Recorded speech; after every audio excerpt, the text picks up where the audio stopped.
Government has given a few reasons as to why this cannot be done, including the fact that there might be some LTT cadres among the refugees.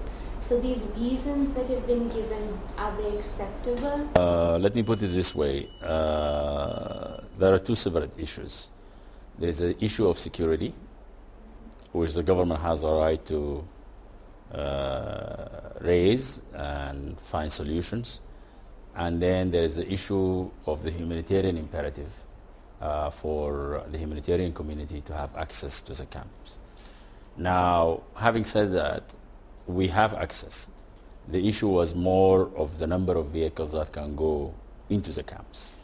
They can go in the main road between zone 1, 2, 3, and 4, but the government raised concern about the number of vehicles circulating in the camps.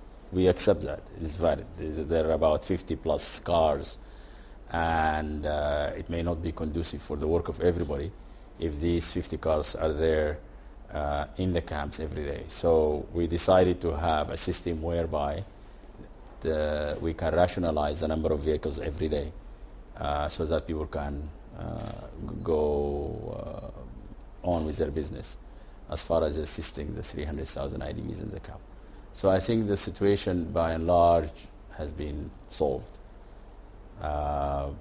Few hurdles that we have to look at with the government and try to sort out. It was not easy, it was difficult. New protocol that we agreed on, things will improve. Do you think in any sense that maybe if the vehicles came to one point and then the government used their vehicles to transport the aid beyond that point, that would be more acceptable? No, that's not acceptable to us. We have to accompany the aid process. We have to accompany the delivery process. And we have to account for what is delivered. We're responsible for the government to inform them what we are delivering. We're responsible for the IDPs. And we're responsible also for the donors and for our own internal auditing and oversight mechanisms. So if you can give me like a rough run through of the number of IDPs and the health and sanitation situation? No. Altogether now we have almost 300,000 IDPs. Of those, 11,000 are in Jaffna, another 7,000 are in Trinco. There are about 50,000 plus in the what we call transit sites in Vavonia area. And then we have about 220,000 in the 4 camps in Manik Farm. And in terms of health and sanitation? Health, sanitation, water, food, and shelter. These are the main items that we're looking at. As far as health, I saw a lot of improvement during the last 2 weeks because the government deployed about 600 physicians to these 4 zones in many farms. That contributed to improving the number of consultations per day and the network of coverage. There was an issue of setting more dispensaries and referring patients from these camps to the hospitals, difficult cases. And I think that is now very much in place. There is a need to expedite the procedure. As far as water and sanitation, just this weekend, the government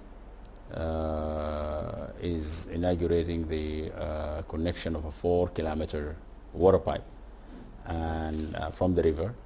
That 4 kilometers water pipe line was under construction for the last 2 months. Now it's finished. That will boost the delivery of water in the camp. There are about 80 bowsers that are running around distributing water in a very stretched manner. Now that with the connection of the pipeline, these bowsers will be able to do the job better in responding to people's needs as far as water for bathing and cooking and so on and so forth. As to the sanitation, I think it's recognized that more latrines need to be set up. And to do that, it's also connected with decongesting the areas that are overcrowded. Now the government is talking of allowing us access to a new land adjacent to 4 zone in the Manique farm. And that may give us the opportunity to take people from zone 2, which is overcrowded, and zone 1, and put them in the new zone. With the decongestion, one can work in the sanitation problems, in the water problems, in the health problems. Also give more space to recreation activities, playground for children, more space for schools, more space between the tents, and that will contribute to better health, hygiene, privacy. Right. And then in terms of the conditions of these camps, right?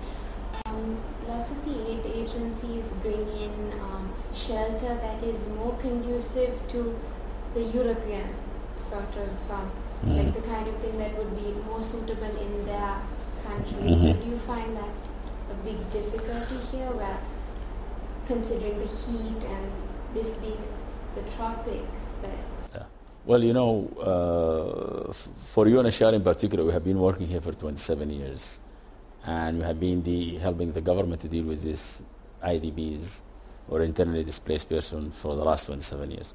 But if I take few examples for the last couple of years, since the war started, in the east, people were displaced from Trincomalee, Sampur, Mator, Vakharai, Barikaloa. We put them up in tents, in temporary, what we call temporary emergency shelter, and we send them back to their homes. So we have that experience in the island and the weather. I think what is needed is, as the case in any situation, is after the stop of the flow, it takes usually any time between 6 weeks to 8 weeks to stabilize the population, to do a better planning, to pull down the tents that are low or poor in quality and replace them with better accommodation. For the tropical weather, we have told many of our local national NGOs who are our partners in putting up shelters, saying that if you can use local materials like the kaijan, let's go ahead and do them in Manique farm. We did it in Jaffna. So I think all of these problems will be solved within the next few weeks. It's a rule of thumb. In any emergency, your first priority is to receive people who are coming at you at a very, very fast speed. That has been done, and we received almost 300,000 people in a very short period of time. People came with a very fast speed, and we were scrambling to help them, and we received everybody. Now it's time to go back and correct many of the structural problems and stabilize the situation. So the fact that the flow stopped, now we have time to work on improving the conditions, since it's going to happen. So. And then how does your agency address the psychological needs of the IDPs there? The whole psychological support area is an area that is taken care of by the government. A lot of these IDPs suffered during the turmoil, and they went through a difficult time. They were captive.